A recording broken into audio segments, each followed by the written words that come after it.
Кино ертөнцийн шинэ дүүлэн болоод байгаа хар сувдны нууц уран сайхны кино үзэгчдийн дунд эрэлттэй байна. 5 дугаар сарын 1-нд нээлттэй хийсэн дэлгэцийн сайн бүтээл болсон гэж үнэлэгдэж байгаа тус киног үзэх хүмүүсийн тоо өдрөөс өдөрт нэмэгдэж байна. Мөн хөдөө орон нутагт хүлээлттэй байгаа тул хар сувдны нууц киноны уран бүтээлчид 5 дугаар сарын 20-оос эхлэн 21 аймагт уран бүтээлээ гаргахаар болжээ.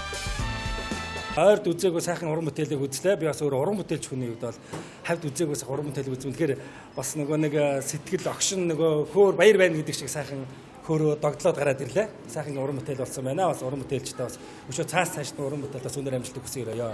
Тэгээд дараагийнхаа үзэж амжаагүй залуучууд байвал бас миний зүгээс ирж үзээрэй гэж бас уриалга байна. Мухар гамбаа их таалагдаа. Энэ кинон дээр бол мухар гамбаа бол маш их таалагдлаа гэдэг. Ер нь тэр гол дүр тоглосон дөрвөн залуу маань дөрвөлээ аягүй сайн гоё тоглосон. Ер нь сүүлийн кинонуудаас ер нь хамаагүй гоё кино байна. Үзэгчтэй анги хамт олон гэр бүлээрээ адал явдал инээдмийн энэхүү киног үзэж альжаалаа тайлахыг хүсвэл Өнөө мол, Өргөө, Тэнгис, Соён кино театруудад өдөр бүр гарч байгааг дуулгая. Тус киноны зураг авалтыг Вьетнам улсад хийсэн учраас үзсэн хүмүүсийн хувьд инээдмийн Аз киноны бас нэгэн шинэ өнгө төрхийг тодорхойлж байгааг үзүүлж байсан.